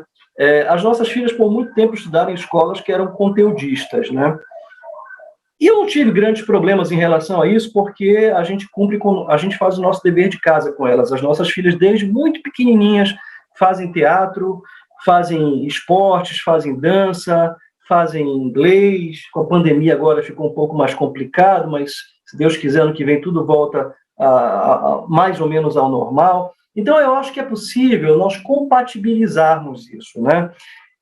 Sabe aquela situação que a gente vai ter que passar por ela, ou seja, o vestibular nós vamos ter que passar por ela, mas a gente não precisa passar pelo vestibular simplesmente transformando os meninos em robôs, né? Tem uma frase da Marta Gabriel que eu gosto muito, que ela diz o seguinte, que os robôs humanoides vão substituir somente os humanos robotizados, aqueles humanos que simplesmente repetem de uma forma linear, mecânica e tradicional. Então, eu acho que é possível compatibilizar essa necessidade de se passar no vestibular, tem que estudar, tem que se preparar. Talvez eu trabalharia um pouco mais o significado das coisas. Lembra da frase do Martin Seligman? As pessoas não querem só explorar os pontos fracos, elas querem uma vida de significado. Que tal se a gente pudesse mostrar o significado do que está se ensinando na sala de aula? Talvez a etapa do vestibular pudesse ser um pouco menos crítica, um pouco menos dolorosa. E, em paralelo, eu recomendo aos pais que usem e abusem de recursos que estão à nossa disposição, sabe? Desçam para o play, como diz a expressão, vão brincar com as crianças, sentem no chão. Eu sei que é difícil para caramba, é difícil para mim também, tem dias que a gente está exausto, mas brincar é a melhor ferramenta de gerar mudança de comportamento.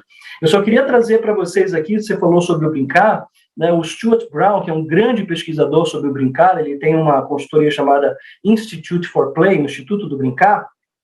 Ele analisou o cérebro de serial killers, os matadores seriais, e ele chegou à conclusão de que mais de 80% dos assassinos seriais tinham uma coisa em comum. Eles tinham sido privados de brincar na infância. Então, o brincar, ele ilumina o cérebro de uma forma que você não imagina. Então, por mais que as crianças tenham que se submeter a essa rotina extenuante de estudos, de memorização de conteúdos, se elas têm um espaço para brincadeira, se elas têm um espaço para ludicidade, a gente consegue, digamos, neutralizar um pouquinho todo esse excesso, esse estresse, né? O que me preocupa muito é que tem muitos pais que estão colocando as crianças no pré-vestibular aos 13, 14 anos. Segundo eles, é para já ir dando uma aquecida. Eu acho, com muito respeito, eu acho isso até criminoso, sabe? Eu acho que também essa história de temos que alfabetizar aos 4, 5 anos, eu acho isso igualmente criminoso. A fase de 4, 5 anos é a fase que eles estão explodindo de ludicidade, de possibilidades, estão desenvolvendo toda a capacidade imaginativa, criativa deles. A gente tem que deixar essa meninada brincar. Então, se a gente conseguir compatibilizar, porque eu não creio que a gente vai mudar tão cedo esse sistema de admissão, eu acho que é o seguinte, vamos fazer o que dá para fazer, mas nunca deixando de potencializar os pontos fortes das crianças. Aqui em casa, por exemplo, nós temos uma filha que vai bem na matemática, mas, digamos, não é o mais forte dela, mas a gente enfatiza, ela faz um reforço disso, mas ela também faz um reforço daquilo que ela gosta, que é, por exemplo, as ciências, que é uma matéria que ela gosta muito. Por que não reforçar o ponto forte? Então, eu acho que a gente tem que ter esses cuidados e construindo um ambiente de segurança psicológica familiar para que o vestibular não seja o grande vilão disso tudo. Afinal de contas, todos nós sobrevivemos de uma forma ou outra ao vestibular, né? Val, nesse mundo onde nós temos acesso a uma série de informações, a uma churrada de conteúdo, e tem que aprender, tem que estudar, tem que dar conta, tem que tudo. Esse excesso, ele não pode significar um bloqueio ao processo criativo? Não tenho absoluta dúvida disso, né? Eu acho que tudo que é imposto, eu inclusive falei sobre isso na palestra, eu acho que tudo que é imposto, tudo que vem de cima para baixo, ele não é legal, né? Eu entendo que, primeiro, a gente tem que ouvir um pouco mais as crianças, né? Obviamente que há alguns limites para isso, né? Mas nós precisamos ouvir as crianças, a gente precisa entender as motivações por trás dessas crianças, a gente precisa entender também que essa história de colocar no balé, na dança, no inglês, na informática, no judô, no jiu-jitsu, não sei o quê, e tal, eu acho isso um massacre.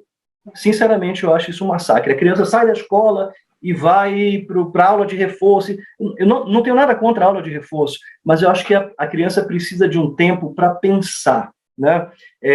Eu tenho estudado recentemente sobre talentos e pontos fortes e eu tenho percebido que cada vez mais não há nada absolutamente mais importante do que nós ampliarmos a consciência dessas crianças para o que realmente importa para elas. Só que, às vezes, o que importa para elas não é o que os pais querem. E aí a gente entra num conflito. Não, você vai fazer medicina, porque eu já tenho um consultório praticamente pronto. Eu acho isso conveniente, naturalmente, mas eu acho isso bastante perigoso. Volto a dizer, estou sendo repetitivo, inclusive, nós precisamos respeitar a hipercomplexidade do ser humano, a singularidade de cada um. Então, por exemplo, eu cresci estudando música, mas porque eu quis, eu manifestei essa vontade de fazer. Em alguns momentos, os pais, naturalmente, podem oferecer para as crianças, para que elas possam escolher. Mas a gente não pode simplesmente sair na política do tem que, porque lembra, o Daniel Pink é um pesquisador que fala sobre motivação. Então ele fala o seguinte, que a motivação 1.0, aquela mais primitiva, é aquela que os primatas, os nossos primatas saíam para caçar, para poder sobreviver, comer e sobreviver. A motivação número 2 é aquela que acontece dentro ainda das fábricas antigas, que ele chama de cenoura e chicote. Se você faz uma coisa certa, eu te ofereço uma cenoura. Se você faz uma coisa errada, eu te dou uma chicotada. Você acha realmente que alguém se estimula, alguém se motiva por esse estilo? Não. Na verdade, o que ele prega é a motivação 3.0, aquela que vem de dentro, aquela motivação humana. E como é que a gente faz para que essa criança consiga perceber, ela consiga cristalizar essa motivação? A gente precisa mostrar para ela oportunidades, a gente precisa expor essas crianças a várias oportunidades, sabe? Tem que levar para o teatro. Eu acho que o teatro, por exemplo, é uma belíssima alternativa para você fazer. Hoje o que a gente tem, você sabe que, eu não sei se você sabe, mas o medo de falar em público, ele é o maior medo da humanidade, ele vem, inclusive, antes do medo de morrer, ou seja, a pessoa prefere morrer do que falar em público. Então, por que não cuidar disso? Tem mais medo da exposição do que de morrer. Do que de morrer, ele prefere morrer do que ter que falar em público. Isso é gravíssimo nos tempos de hoje. A gente está vivendo um mundo bunny, como eu falei, de agilidade na informação, do conhecimento correndo muito rápido, e eu preciso me expor, e eu devo até aqui dar o meu testemunho de que eu, por exemplo, fui uma criança extremamente introspectiva, mas graças a Deus eu tive pessoas próximas de mim que ampliaram a minha consciência e disseram, Durval, não adianta nada você estudar se você não conseguir comunicar isso. Então, esse tipo de coisa precisa ser ensinado na escola. Por exemplo, eu acho que não se podia sair da escola sem se identificar, por exemplo, os talentos dessas crianças. O que elas têm de talentos? Eu estou acostumado a fazer workshops e seminários e eu pergunto para os adultos qual é o seu maior talento. Eu não sei qual é o meu maior talento, porque simplesmente ele está seguindo a manada. Ele simplesmente conseguiu um emprego, que foi para outro emprego, que foi para outro emprego. Na hora que ele fica desempregado e que ele não tem a possibilidade de ter um emprego, o que ele vai fazer? Vai tentar esse talento, né? O que eu vou fazer? Como é que eu vou me virar? Eu sempre faço essa pergunta. Se você perdesse tudo, você começaria por onde? Tem que começar pelos talentos. Durval, nós estamos numa conversa aqui super agradável, tem muitas perguntas. Agora você falou ainda de oratória, eu amo essa temática, eu trabalho pessoalmente com essa temática no meu @oratória de impacto, só que a gente precisa finalizar. Tem muita pergunta, eu vou te enviar essas perguntas e você pode pelas suas redes sociais, para quem tiver interesse em acompanhar. Por favor. Interessantes, as pessoas gostaram muito da sua palestra, e nós te agradecemos pela sua participação e peço a sua finalização. Eu queria mais uma vez agradecer a oportunidade de estar pela terceira vez no Seminário de Educação Empreendedora, ao lado de mestres, né, como Kepler, como Karnal, como Cortella. Confesso que eu jamais imaginei que eu pudesse estar próximo desses caras aí que são brilhantes, que todos nós somos fãs deles, né? Super ansioso também para assistir Karnal e Cortella. Queria agradecer essa oportunidade do Sebrae e dizer de coração para vocês que cada palavra que eu falei aqui, cada palavra que eu pronunciei, eu entrego esse conteúdo como se eu estivesse falando com as minhas próprias filhas, porque eu acho que a educação não é o melhor caminho para o nosso crescimento. Eu acho que a educação é o único caminho que a gente tem para conseguir retomar o crescimento e viver vidas que sejam realmente, que valham a pena ser vividas, como dizia Benjamin de Israel, a vida é curta demais para ser pequena. Um forte abraço a todos, sucesso no evento e, mais uma vez, muito obrigado ao Sebrae pela oportunidade. Durval Braga Neto, mais uma vez, muito obrigada pela sua participação, por compartilhar tanto conteúdo, mas, acima de tudo, por nos inspirar, por ser fonte de inspiração para todos os participantes. Muito obrigada. Obrigado.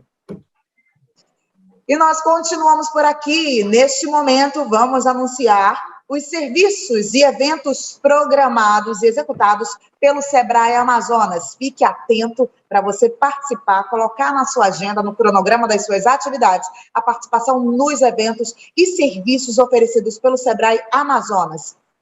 Prêmio Sebrae Educação Empreendedora, segunda edição, que tem como objetivo identificar e reconhecer os professores e suas melhores práticas da educação empreendedora no Brasil.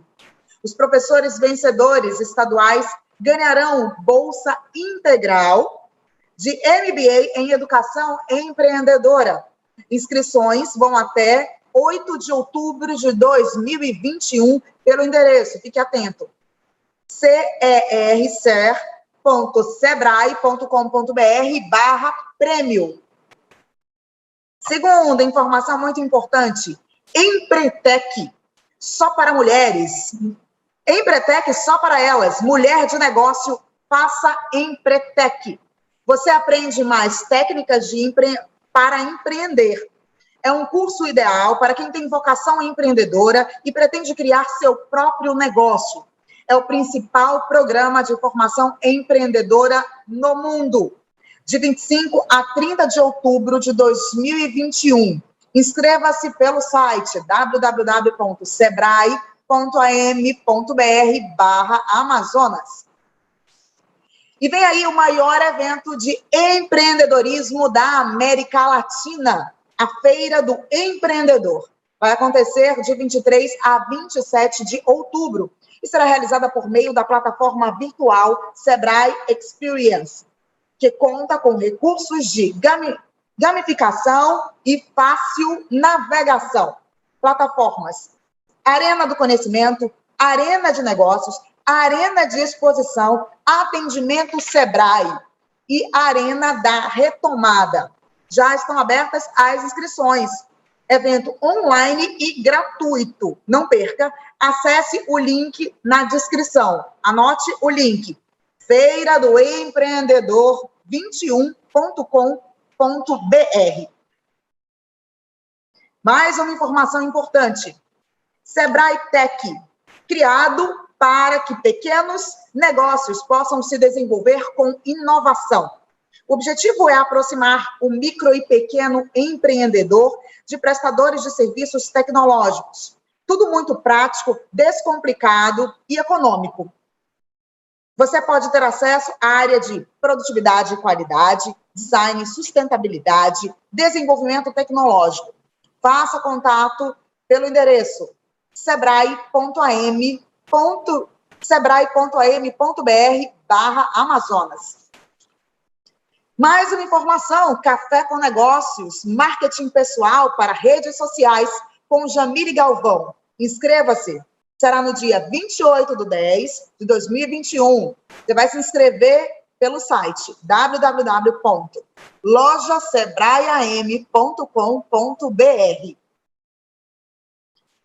E dando sequência à programação, nós vamos convidar você agora para você acessar e clicar no Próxima Atividade.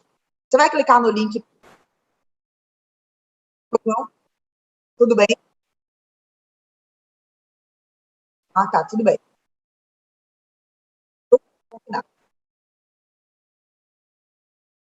Tudo bem. Agora sim, recebi uma informação atualizada. Nós vamos exibir agora alguns vídeos com mais informações sobre as atividades e serviços realizados pelo Sebrae. Você pode acessar esses vídeos, conferir as informações e, ao final desses vídeos, vai aparecer na tela para você Próxima Atividade. Aí você clica em Próxima Atividade e eu vou te esperar nessa próxima atividade com o próximo palestrante.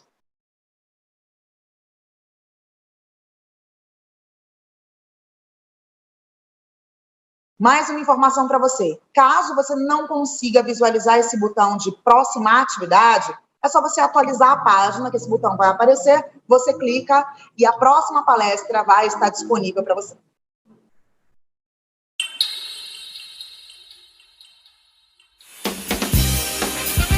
Empreender na Amazônia é uma terra linda, maravilhosa, de gente guerreira. Mas também há desafios.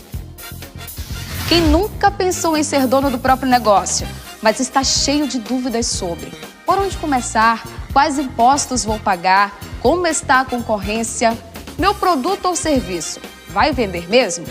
Qual o primeiro passo?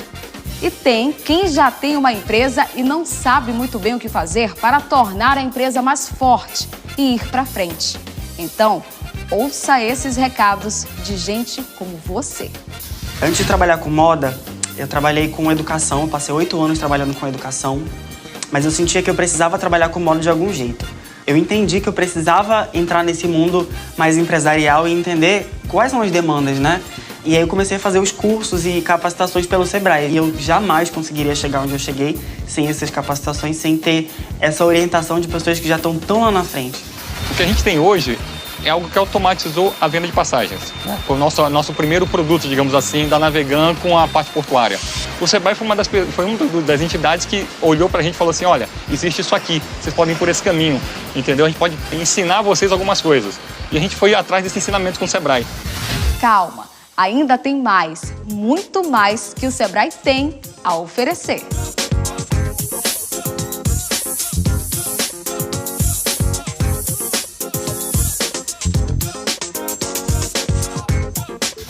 Está junto com o Sebrae para a gente conseguir colocar o selo de produto orgânico nas nossas embalagens. Então acho que esse conjunto de ações está muito ligado ao conceito de sustentabilidade da empresa.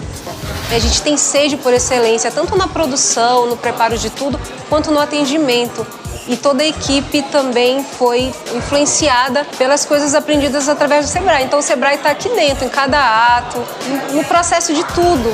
Eu tenho uma biojoia de raiz, porque eu sou do interior da Amazônia. Eu faço parceria com tribos indígenas, com os ribeirinhos, transformo isso num design inovador, numa peça que vai trazer toda a brasilidade e a sustentabilidade. Hoje, por exemplo, nós estamos participando do preparação para ISO. Mas tudo isso, graças a Deus, é resultado com essa parceria com o Sebrae. Faça com amor, faça como se fosse para você. Porque quando você faz pensando para você, é o melhor controle de qualidade que pode ter. Empreender significa uma mudança de vida, né? Quando você passa de funcionário a um empreendedor, sua visão muda totalmente. Sem essa mão que o Sebrae me deu, eu acho que eu não estaria mais no ramo da barbearia. Agora você já sabe que o Sebrae existe para ajudar quem pensa em ser dono do próprio negócio e para quem já é empresário e quer ver a empresa melhorar. Mas sabe onde tem muito mais Sebrae? Basta acessar a sua internet e digitar www.sebrae.com.br/Amazonas e clique no ícone Cursos e Eventos. Prontinho! Você será direcionado para a nossa loja virtual. Aí você escolhe o curso ou palestra que mais tem a ver com sua necessidade, com os seus planos de crescimento. E não para por aí. Sabe onde tem mais Sebrae para você? Temos 3 unidades em Manaus e outras 6 pelo interior do Amazonas, nas cidades de Coari, Manacapuru, Itacoatiara, Parintins, Tabatinga e Tefé. Nós, do Sebrae no Amazonas, acreditamos na força das micro e pequenas empresas e os números estão aí para comprovar. Elas contribuem com 27% do Produto Interno Bruto brasileiro e correspondem a mais de 98% dos negócios em todo o território nacional. Temos buscado prioridades importantes para o desenvolvimento econômico e social do Estado, como a interiorização das ações do Sebrae, a contribuição da geração de emprego e renda nos municípios do interior do Estado, o incentivo à inovação tecnológica pelas micro e pequenas empresas e uma maior participação nas exportações, e certamente essas pessoas contarão sempre com a atuação qualificada de uma equipe técnica apaixonada pelo empreendedorismo, que são os funcionários do Sebrae, em prol do desenvolvimento da micro e pequena empresa. Por isso, nós queremos sonhar junto com você, rumo ao sucesso do seu negócio. Porque se é bom para você e para sua empresa, é bom para o Amazonas, para a Amazônia e para o Brasil.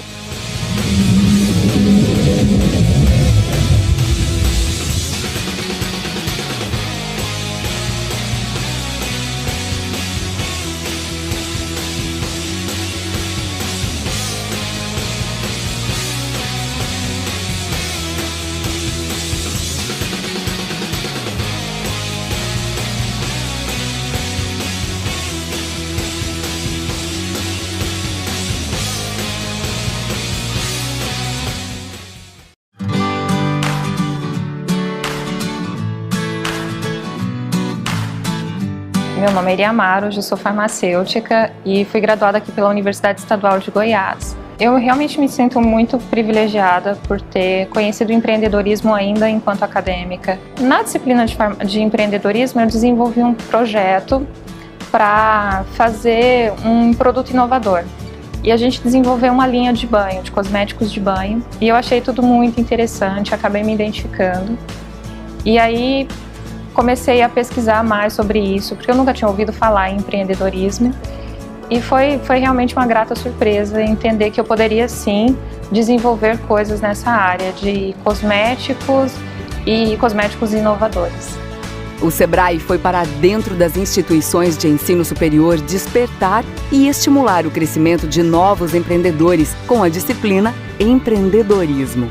Toda essa capacitação de você transformar-se como um perfil acadêmico, mas se tornar um empresário é possível. Então a gente acredita muito no talento dos nossos alunos. Além do empreendedorismo de criar negócio, que é o mais tradicional, a gente também tenta potencializar as competências dos nossos alunos para que ele seja um intraempreendedor, seja onde que ele atua ou não.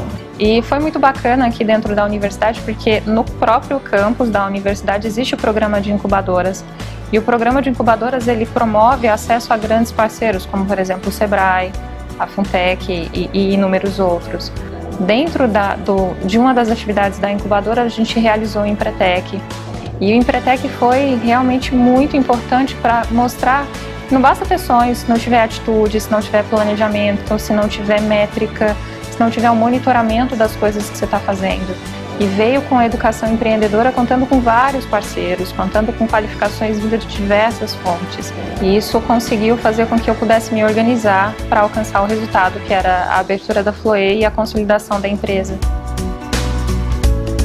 Então hoje a gente vê que ao longo de 4 anos, quando um estudante de um curso de farmácia ingressou num processo de incubação, nem sabendo como fazer uma gestão de negócio, e hoje a gente vê uma Eliamar, de uma indústria de cosmetologia, com uma marca forte, Floe Cosméticos, fazendo produtos de altíssima qualidade, numa linha vegana, totalmente alinhado com a nossa realidade do nosso mercado de consumidor, e pronta agora para fazer isso em alta escala, ganhando diversos prêmios de inovação no estado de Goiás. A gente tem muita consideração e sabe que o nosso papel principal aqui em nossos ambientes foi desenvolvido, que não é somente transformar ideias do papel em negócio, mas transformar pessoas que têm vontade, perfil de liderança, criatividade e fazer com que eles acreditem em seu potencial e fazer isso para o mundo todo, né?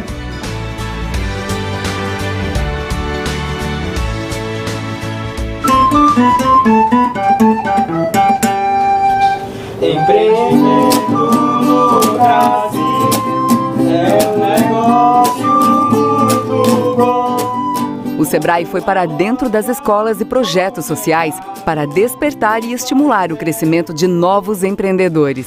Para mim, empreendedorismo é você focar em um objetivo, é você ter um plano, é você ser realista, você tem um sonho, mas você planeja como você vai realizar ele. E você vai buscando isso, você trilha o seu caminho com metas e objetivos. Eu me vejo médica. O empreendedor, principalmente, ele tem que ter foco. Foco, propósito e objetivo. Minha mãe tem uma empresa de festa. Eu gosto muito de ficar sempre junto com ela, porque eu vejo como que ela faz as coisas dela. Assim, eu gostei muito do curso, porque ajudou mais, eu dei a dica para ela que me ensinaram aqui.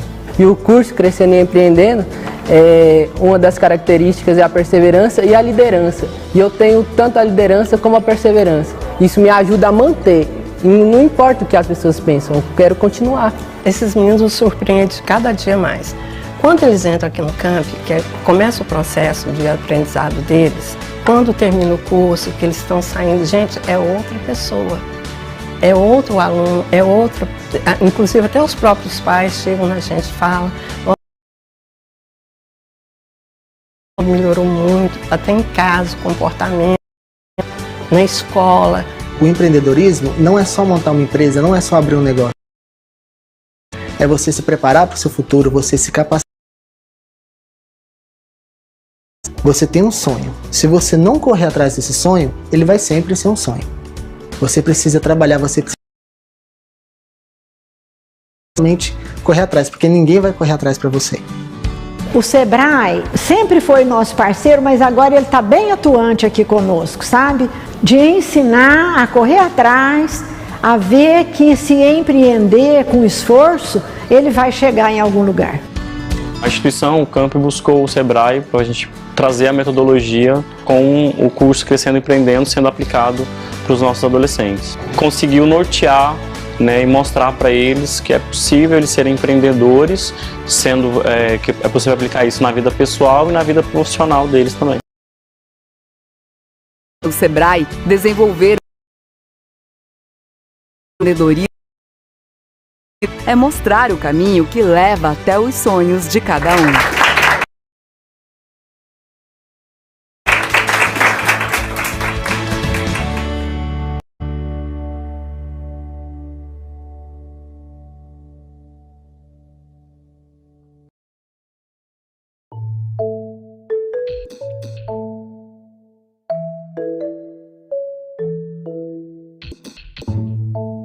Eu pegaria as latas de alumínio da rua, levaria para uma fábrica, derreteria e faria uma bicicleta de alumínio. Ser veterinária, porque tem vários bichos abandonados. Abrir um restaurante. Ter uma empresa de brinquedo.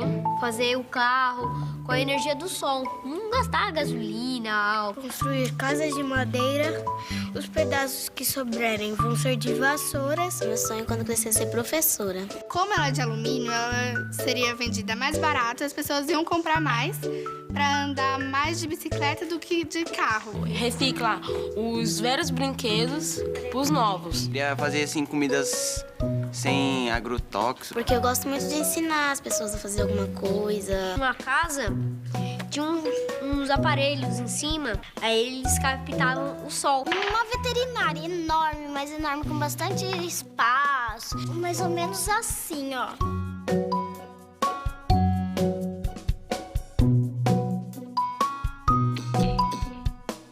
Empreendedor, uma pessoa boa. É ser empresário? Estudar, fazer minha empresa. Eu acho que é realizar o seu sonho. Eu aprendo e ensino as outras pessoas. Salvar o planeta. Realizar meu sonho pensando no futuro.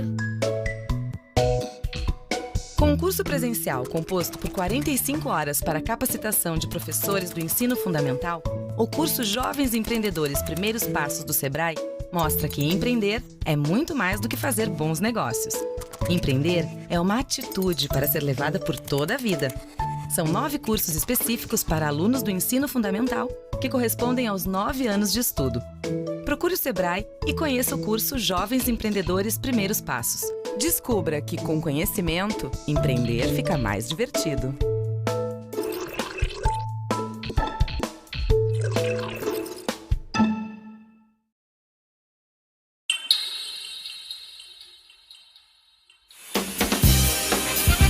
Empreender na Amazônia é uma terra linda, maravilhosa, de gente guerreira. Mas também há desafios. Quem nunca pensou em ser dono do próprio negócio, mas está cheio de dúvidas sobre por onde começar, quais impostos vou pagar, como está a concorrência, meu produto ou serviço vai vender mesmo? Qual o primeiro passo? E tem quem já tem uma empresa e não sabe muito bem o que fazer para tornar a empresa mais forte e ir para frente. Então, ouça esses recados de gente como você. Antes de trabalhar com moda, eu trabalhei com educação, passei 8 anos trabalhando com educação, mas eu sentia que eu precisava trabalhar com moda de algum jeito. Eu entendi que eu precisava entrar nesse mundo mais empresarial e entender quais são as demandas, né? E aí eu comecei a fazer os cursos e capacitações pelo Sebrae. E eu jamais conseguiria chegar onde eu cheguei sem essas capacitações, sem ter essa orientação de pessoas que já estão tão lá na frente. O que a gente tem hoje é algo que automatizou a venda de passagens. Foi o nosso primeiro produto, digamos assim, da Navegan com a parte portuária. O Sebrae foi uma das entidades que olhou pra gente e falou assim, olha, existe isso aqui, vocês podem ir por esse caminho, entendeu? A gente pode ensinar vocês algumas coisas. E a gente foi atrás desse ensinamento com o Sebrae.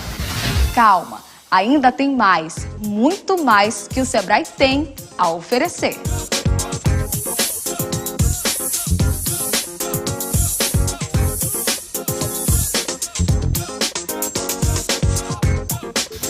estar junto com o Sebrae para a gente conseguir colocar um selo de produto orgânico nas nossas embalagens. Então acho que esse conjunto de ações está muito ligado ao conceito de sustentabilidade da empresa.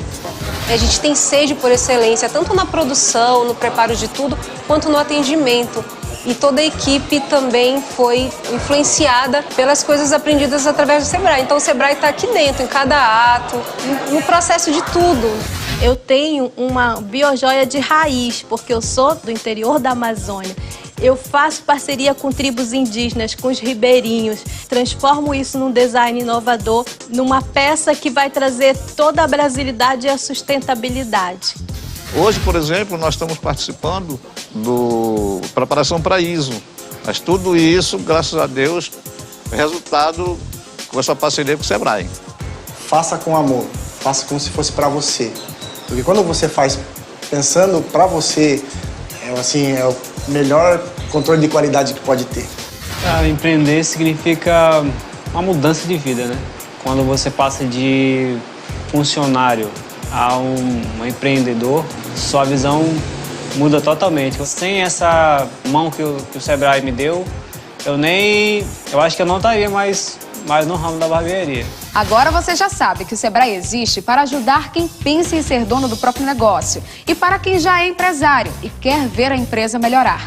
Mas sabe onde tem muito mais Sebrae? Basta acessar a sua internet e digitar www.sebrae.com.br/Amazonas e clique no ícone Cursos e Eventos. Prontinho! Você será direcionado para a nossa loja virtual. Aí você escolhe o curso ou palestra que mais tem a ver com sua necessidade, com os seus planos de crescimento. E não para por aí.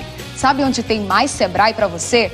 Temos 3 unidades em Manaus e outras 6 pelo interior do Amazonas, nas cidades de Coari, Manacapuru, Itacoatiara, Parintins, Tabatinga e Tefé. Nós, do Sebrae no Amazonas, acreditamos na força das micro e pequenas empresas e os números estão aí para comprovar. Elas contribuem com 27% do Produto Interno Bruto brasileiro e correspondem a mais de 98% dos negócios em todo o território nacional.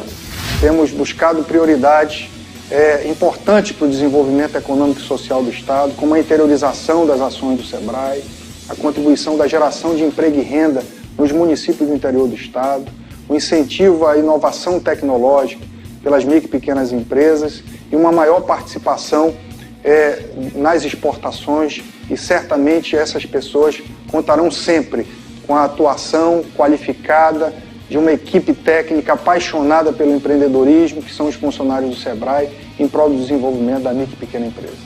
Por isso, nós queremos sonhar junto com você, rumo ao sucesso do seu negócio. Porque se é bom para você e para sua empresa, é bom para o Amazonas, para a Amazônia e para o Brasil.